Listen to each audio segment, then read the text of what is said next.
So we are group 30 and we did our project on question answering systems. I'm Brittney Marimow. And I'm Alexandra Regalado.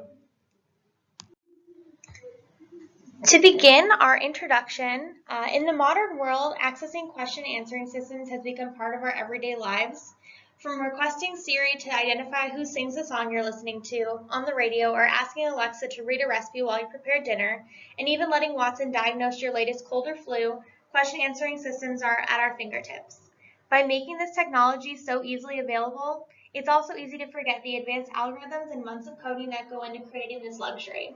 For this project, we'll take a closer look at modern question answering systems such as Siri, Alexa, and Cortana, as well as less-known open source projects like Yoda QA and Quantus.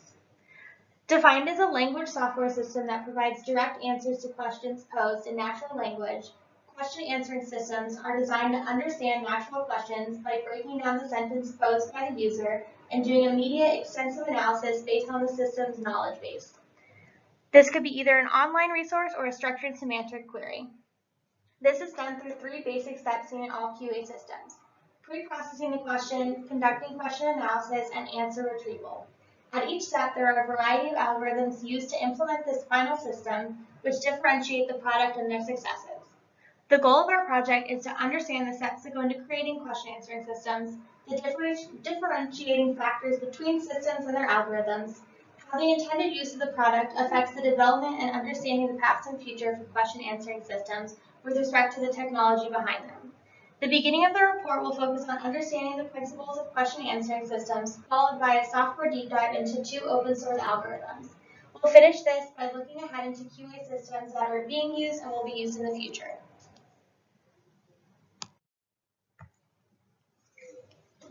When looking at QA systems in general, the two main categories are structured versus unstructured knowledge bases. For structured knowledge bases, when answering a question, users can either access a relational database, known as natural language interface databases, or find matching relationships in linked data graphs of semantic webs, known as ontology-based question answering, or QALD. QALD is the most researched of the two and has more open source projects due to its popular reference datasets and open domain real-world facts. The most used dataset for structured data is web questions, containing 3,778 training and 2,032 testing questions generated from Google Suggest API and Freebase. Depending on the strategy used, a single answer or a ranked list of candidate answers can be produced. The official web questions evaluation script considers a complete set of answers with answer correctness based on answer precision and recall. For structured knowledge bases, many retrieval approaches exist.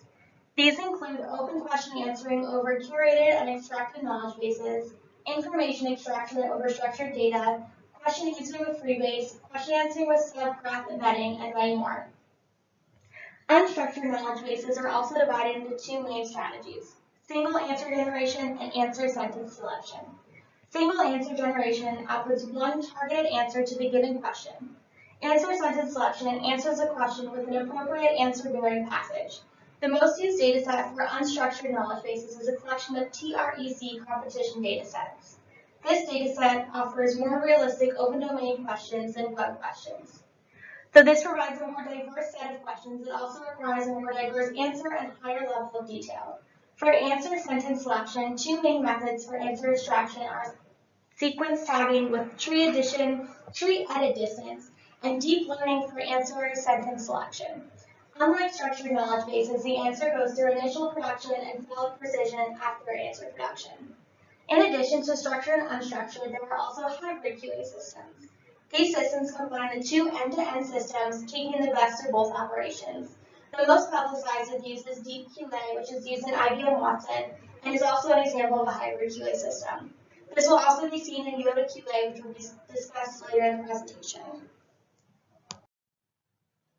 Quantus, which stands for Question Answering for the National University of Singapore, is our first generic open source question answering framework, which we'll be looking into. Its purpose is to allow researchers to improve on it and build their own question answering system more easily and rapidly. This framework is Java-based and implements a pipeline question answering system, which consists of 4 stages executed serially.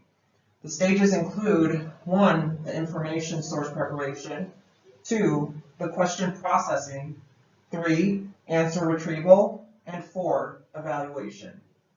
Information source preparation is a stage in which an information source from which answers are to be obtained is set up. The framework is not restricted to any particular type of information source, and any necessary pre-processing to set up the information source is done here.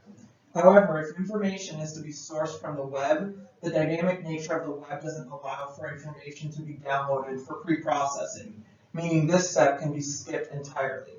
In regards to how the code implements the knowledge base,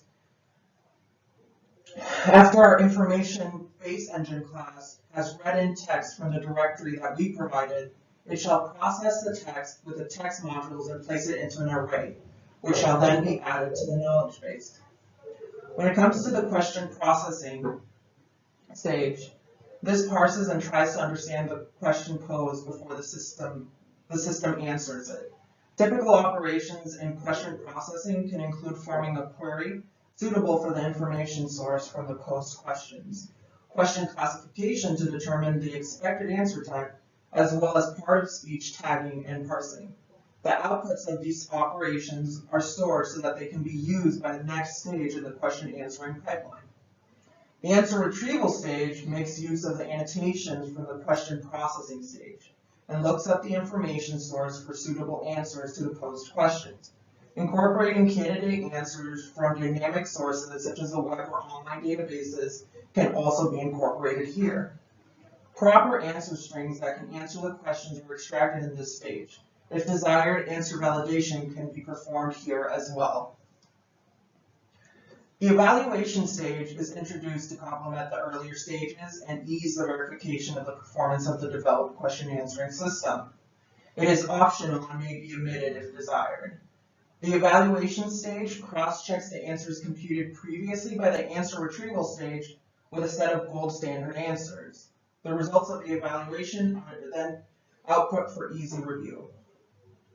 Unlike other question answering systems, this proposed system doesn't have results of comparison since there is no baseline to base the system on.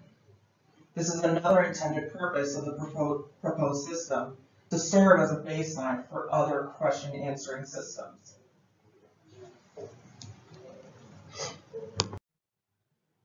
An example of how Aquinas has been implemented as a foundation to other question answering systems is the development of IceQA. This system was started by a group of Icelandic researchers who wanted to expand the open source question answering systems available in the Icelandic language.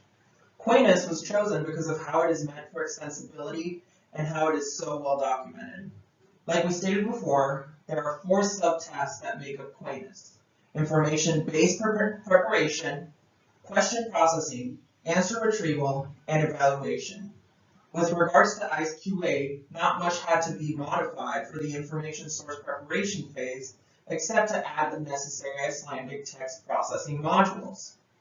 In the question processing stage, many question answering systems have their own integrated question classification tool that achieves high accuracy, but none exists for the Icelandic language. This is the first problem that arose for the developers of IceQA.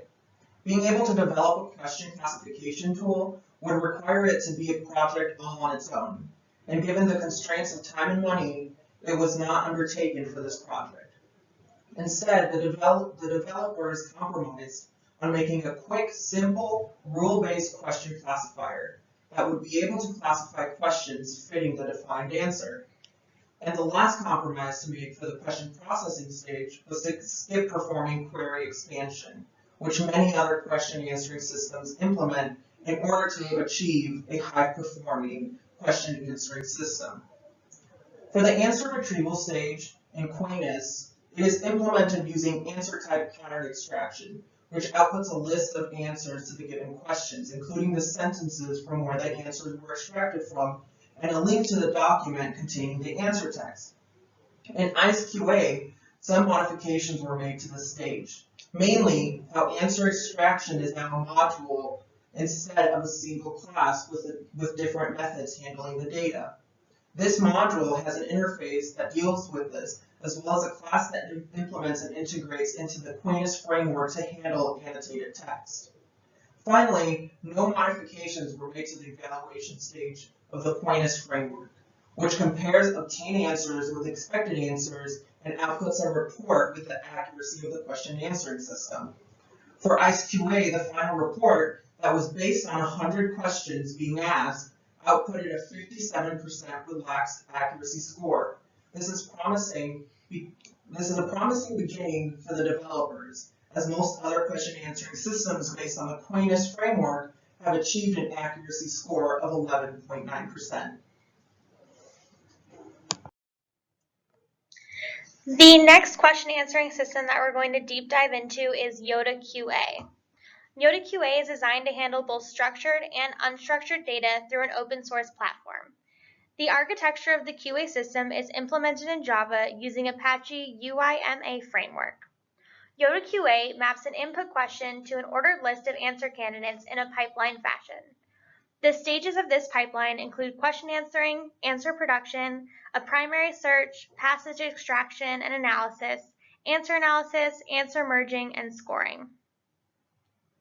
Following Deep QA, the model for IBM Watson, Yoda QA characterizes the question as a set of keywords, key phrases, and concept clues. The results are filtered for passages containing the most clues from the characterized set. Additionally, Yoda QA focuses on universal mechanisms instead of a set of handcrafted rules and heuristics using only 10 hard-coded rules thus far. Diving into the Yoda QA pipeline, question analysis is the first stage. During this stage, the proposed question is analyzed and tagged for clues, focus, and lat. Clues represent the content of the question and is weighted based on its success after a search retrieval and passage extraction. Focus is the center point of the question, used to indicate the queried object. Finally, lat, or lexical answer type, is the type of answer that fits the question.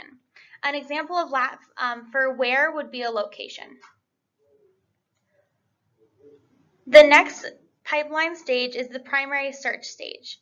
The way in which the primary search stage is conducted depends on whether the answer sources are unstructured or structured. If the answer source is unstructured, Yoda QA defaults to using InWiki as its primary search. The search strategy of Yoda QA is modeled after the Deep QA free text retrieval method, but uses Apache Solr search engine. This search is comprised of full text searches, document searches, and concept searches, all ending in passage analysis.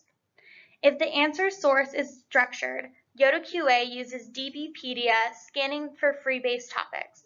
Using this method, only 40 properties can be retrieved due to space limitation, and thus Yoda QA has a method to skim over spam results to maximize the properties being evaluated. Yoda QA breaks up the DBpedia primary search into subclasses focused on DBpedia ontology, DBpedia property, or free-base ontology searches. This too ends in passage analysis, the next step of the pipeline. Regardless of whether the answer source is structured or unstructured, a candidate answer CAS is created before any searching is conducted. Taking the question CAS, created during the question analysis, the clues, focus, and lat are pulled, along with the concept and property to answer, to create a candidate answer CAS. This is then used in both searches. Working through the code of Yoda QA, the system appears extremely repetitive. The occurrence of moving values from one stage of the pipeline to the next, completing a task such as searching, and then recognizing the original values and new values into a new package is seen continuously. The importance of this repetition is that each value pulled from one stage and its predecessors is used in the successive stages as well. The clues, focus, and lats are generated and packaged in the first stage, but are used in the second stage to generate a search concept, and are then used in the analysis to generate weight for each answer. The next step of the pipeline is answer analysis. The stage is shared by all answer producers, unlike many other hybrids, for structured and unstructured knowledge bases and question answering systems. The answer producers for Yoda QA run in parallel through the primary search through passage analysis. The main task in this stage is to match the answer type to the question lat. One strategy is to check answers generated by a name entity recognizer, which searches for dates, locations, percentages, etc. Another strategy is to categorize any answer with a number as a quantity lat. This helps to narrow down the search by either only keeping quantity lats or removing them at this stage. If the answer source is unstructured, its ontology is used to generate lats, then compares them to the lats from the question analysis stage. If the answer source is structured, the property name is used as the lat and then compared to lats from the question analysis stage. In the answer producer, the engine description carries over the lat value to be compared to the lat from the question. The actual comparison between question and answer lats is done using a WordNet hyperphony relation. This relation is essentially a superordinate or categorizing of words that a lat could encompass. Yoda QA has been outfitted with a blacklist of WordNet sets that are never accepted for generalizations, as well as a limit of how deep WordNet should dive in, never generalizing more than a noun. The final stage of the pipeline is an answer, merge, and score, completed through an initial and refining stage. This initial stage removes candidates' answers with the same text and keeps the maximum element score for the answer vector. The refining stage takes the initial answer scoring and keeps the top 25 results. Another classification is done to limit any additional overlap before outputting the results to the system. Summarized, the process of merging and scoring sounds trivial, but in practice this stage has the most classes within the code. Yoda QA's benchmarking system for system activities and success can also be quantified. Through multiple datasets that have been proposed for QA systems, Yoda QA uses a combination of the public QA benchmarks from the main tasks of TREC 2001 and 2002 question answering tracks, as well as a set of questions from a question answering predecessor of Yoda QA. As an open source product, Yoda QA is a freestanding database on GitHub that helps to build a larger following, widely accepted dataset for benchmarking. The purpose of such an extensive dataset is to avoid bias that may misrepresent the progress of any QA system. As an example for Yoda QA actually has two live web user interfaces currently running. One focuses on general knowledge similar to Google, and the other on movies and TV shows. The hint for the search box for each is who wrote Ender's Game. As you can see below, we start a detailed example of how Yoda QA works through the problem from the initial question to the output answer. The question text says who wrote Ender's Game. The question analysis takes the focus to be who, the SV to be wrote, the lat to be a person, and the clues to be Ender's Game. Moving into the primary search using DBpedia ontology, DBpedia property, and freebase, we can see the Orson Scott Card appears over and over, John Harris, as well as characters from the book. The primary search concepts conclude to NWiki Ender's Game. And the primary search full text finds Ender's Game the series, Ender's Game, and Ender's Game the film. The primary search titles include Ender's Games, list of Ender's Game's characters, and Jane, who is a character in Ender's Game. The primary search document comes back with Ender's Games as a series, as well as the author and a character from the movie. Continuing on with this, you can also see the thinking process through the remaining stages of the pipeline and the final answer that concludes to Orson Scott Card with a 99% accuracy rating.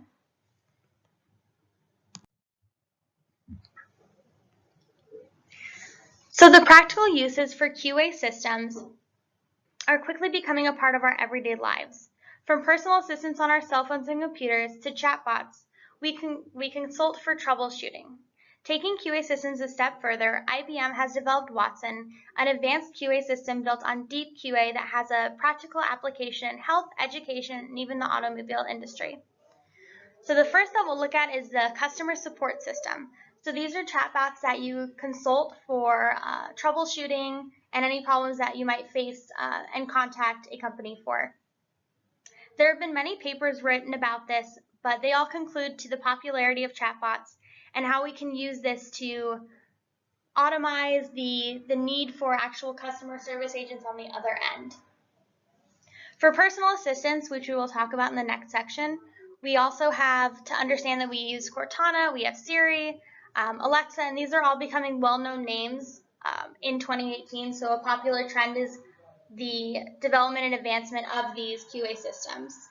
And finally, Watson, which is the most well-known question answering system, and it's by IBM, and it basically breaks down into 4 steps, which is its understanding, its reasoning, its learning, and its interaction. These are highlighted as something special to IBM because they take these to the next level. So you can see IBM in health functions that allow people to look up their symptoms and can come back with a very specific answer. Watson is currently being used in surgery and surgical procedures. It's seen in the classroom in teaching and learning, and as well as in Chevy cars, it's taking over the OnStar application, so you can see it in just everyday uses. Now let's look into some of the research that comes with looking into the future of question answering systems. With the continued growth of question answering systems, we will expect to see continued growth and implementation of question answering systems into more aspects of our everyday lives. As Kapushka and Bahuda covered in the next generation of virtual personal assistants. This paper covers how to improve applications by using the multimodal dialogue technique to design the next generation of dialogue systems. The multimodal dialogue process uses 2 or more combined user input modes, such as speech, pen, touch, manual gestures, gaze, and head and body movement.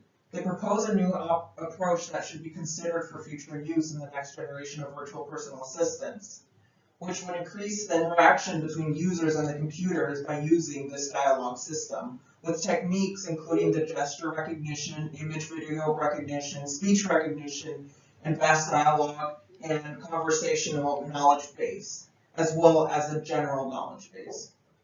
General dialogue systems have 6 main components to them: speech recognition, the spoken language understanding, dialogue manager, natural language generation, text-to-speech synthesis, and the knowledge base. However, modifications have been made to have a knowledge base, a graph model, a gesture model, and a speech recognition model, and an interaction model, an inference engine, a user model, and an input model, and an output model as well. The knowledge base consists of 2 knowledge bases, which are based on online and local knowledge. The local base includes data and facts based on each model. The graph model analyzes video and image in real time by using the graph model and extracts frames of the video that are collected by the camera and the input model. It then sends those frames and images to the graph model and applications in cloud servers for analyzing the frames and images and returning the result. The gesture model uses the camera and the input model to read the movements of the human body and the facial expression to then send all data to the gesture model and applications in cloud servers to analyze the frames and return a result. The speech recognition model is, it works in real time with the microphone and the input model to recognize the utterances that a user speaks into a microphone and converts it to text.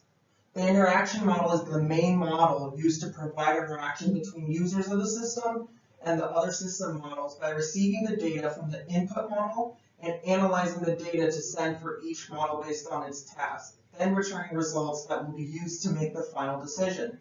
The inference engine works with the interaction model in the chain of conditions and derivations and deduces the outcomes. Together, they analyze all the facts and rules, then sort them before giving a solution.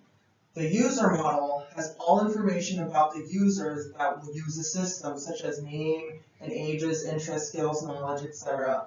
All information is collected by asking the user questions, then storing the answer into the knowledge base.